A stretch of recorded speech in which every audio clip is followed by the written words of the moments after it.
এক ব্যক্তি বাড়ি ফেরার সময় হঠাৎ রাস্তার ওপর ছড়িয়ে থাকা কিছু ভাঙা টুকরো দেখতে পায়। কৌতূহলবশত সে ঝুঁকে একটি টুকরো তুলে নেয়, কিন্তু পর মুহূর্তেই সেই টুকরো থেকে নীল আলো বেরিয়ে আসে, আর তার চোখে তীব্র জ্বালা অনুভূত হয়। কিছুক্ষণ পর সে আবার চোখ খুললে দেখে তার সামনে বাতাসে ভাসছে এক অদ্ভুত কিউআর কোড। এটা দেখে সে ভয় পেয়ে যায়, কিছুই বুঝতে পারে না।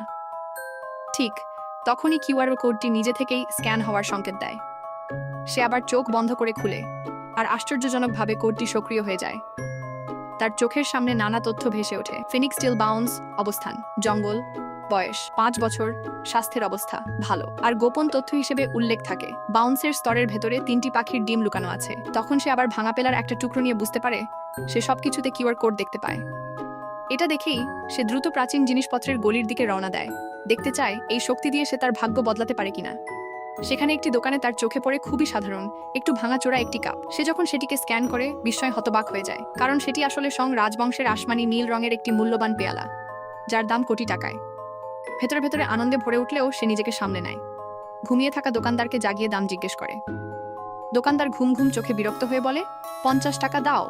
নিয়ে যাও। লোকটি সঙ্গে সঙ্গে টাকা দিয়ে পেয়ালাটি নিয়ে নেয়। কিন্তু দোকান থেকে বের হওয়ার সময় তার মনে হয় কেউ যেন তাকে অনুসরণ করছে। হঠাৎ সে তার এক বন্ধুকে দেখে চমকে ওঠে। বন্ধুকে একপাশে নিয়ে গিয়ে জানায় যে শেষং যুগের একটি দামি পেয়ালা পেয়েছে। বন্ধু বিষয়টি শুনে বিস্মিত হয় এবং চেঁচাতে লাগে। তখনই তার মুখ চেপে ধরে বলে কেউ শুনে ফেলবে। তখন তার বন্ধু বলে, চলো একটা কফি শপে গিয়ে এটা নিয়ে আলাপ করি। তখন তার বন্ধু এটা পরীক্ষা করে দেখে একদম অরিজিনাল। তখন তারা প্রাচীন জিনিস বিক্রি করার জন্য এক শপের মালিককে কল করে, কিন্তু তারা জানে না তাদেরকে কিছু গুন্ডা তাদের উপরে নজর রেখেছিল। তারা এসে বলে, পেয়ালাটা আমাদের দিয়ে দেও। ঠিক তখনই জাং সময় মতো সেখানে এসে তাদের থামায় এবং চিনে ফেলে ওরা আসলে স্থানীয় গুন্ডা যাও তিয়ানহাও এর লোক।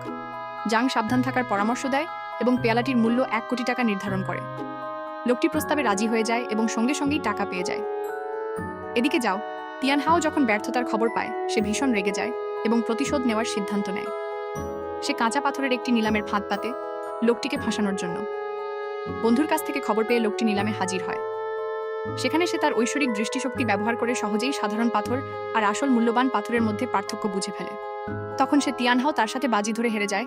ছেলেটা অনেক পুরনো দামি জেট পেয়ে যশায়। ভিডিওটি যদি ভালো লেগে থাকে তাহলে অবশ্যই একটি লাইক করে দিও। এমন আরও দারুণ ভিডিও পেতে এখনই চ্যানেলটি সাবস্ক্রাইব করে রেখো আর কমেন্ট করে জানিয়ে দিও আজকের ভিডিওটি তোমার কেমন লেগেছে। দেখা হবে পরের ভিডিওতে।